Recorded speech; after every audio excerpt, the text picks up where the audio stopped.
Hey guys, and welcome back to this channel. In this video, I'll be showing you guys how you can obtain the crocodile and what it does in Grow a Garden. You can obtain it in the Safari shop for 800 million shekels. It is a mythical pet.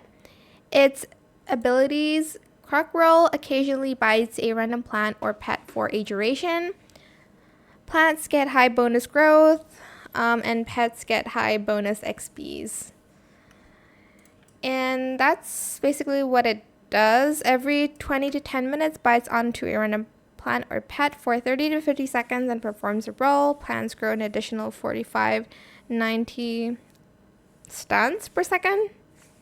And pets, okay, it's just to amp the plant's growth as well as the pet's XP. I think this is a really good pet.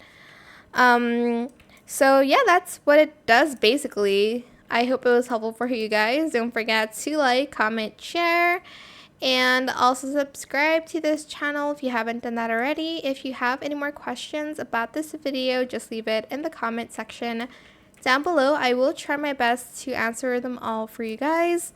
And if you found this video helpful, please click the thanks button as well. I just now need the lion for my pet. Thank you so much for watching. Bye!